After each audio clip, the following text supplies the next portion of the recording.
দীর্ঘদিনের উত্তেজনা কাটিয়ে আবারও নতুন অধ্যায় শুরু করতে যাচ্ছে প্রতিবেশী দুই আঞ্চলিক প্রতিদ্বন্দ্বী ভারত ও চীন। ৫ বছর ধরে বন্ধ থাকা আকাশপথে যাত্রীবাহী বিমান চলাচল পুনরায় চালুর বিষয়ে ইতোমধ্যেই আলোচনা শুরু করেছে নয়াদিল্লি ও বেইজিং। যদিও এখনো চূড়ান্ত কোনো তারিখ নির্ধারণ হয়নি, তবে দুই দেশের মধ্যে এক দফা বৈঠক অনুষ্ঠিত হয়েছে বলে নিশ্চিত করেছে ভারতের সরকারি সূত্র। ব্রিটিশ বার্তা সংস্থা রয়টার্সের এক প্রতিবেদনে জানানো হয়, সীমান্তে প্রাণঘাতী সংঘর্ষের পর দুই দেশের সম্পর্কে যে সংকট তৈরি হয়েছিল তা কাটিয়ে উঠতে শুরু করেছে উভয় পক্ষ। ২০২০ সালে হিমালয় সীমান্তে সংঘর্ষে অন্তত ২০ জন ভারতীয় সেনা ও ৪ জন চীনা সেনা নিহত হন। এরপর দুই দেশের মধ্যে কূটনৈতিক সম্পর্কের অবনতি ঘটে, যার প্রভাব পড়ে বাণিজ্য, প্রযুক্তি এবং আকাশপথেও। যাত্রীবাহী বিমান চলাচল বন্ধ হয়ে গেলেও কার্গো ফ্লাইট চালু ছিল।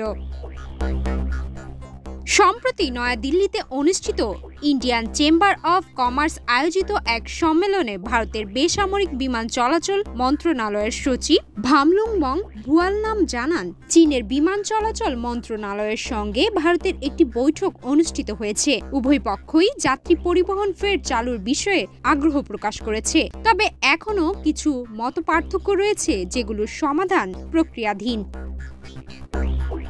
চলতি বছরের জানুয়ারিতে বাণিজ্য ও অর্থনৈতিক বিরোধ নিরসনে একসঙ্গে কাজ করার সিদ্ধান্ত নেয় ভারত ও চীন। সেই ধারাবাহিকতায় বিমান চলাচল শুরুর উদ্যোগকে ইতিবাচক আগ্রহিতা হিসেবে দেখা হচ্ছে। বিশ্লেষকদের মতে এই পদক্ষেপ দুই দেশের মধ্যে অর্থনৈতিক সম্পর্ক পুনর্গঠনে সহায়তা করতে পারবে।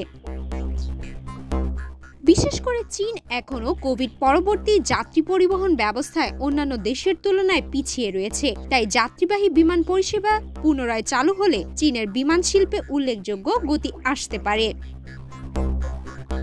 এদিকে গত বছরের অক্টোবরে সীমান্ত অঞ্চলের সামরিক অচলাবস্থা নিরসনে একটি চুক্তি স্বাক্ষরের পর থেকেই দুই দেশের মধ্যে সম্পর্ক উন্নতির দিকে যাচ্ছে। একই মাসে রাশিয়া, ভারতের প্রধানমন্ত্রী নরেন্দ্র মোদী ও চীনের প্রেসিডেন্ট শি জিনপিং এর মধ্যে সরাসরি বৈঠকও অনুষ্ঠিত হয়।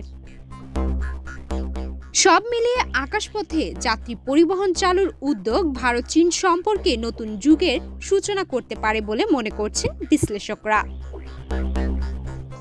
সুমাইয়া মিতু, বাংলাদেশ প্রতিদিন।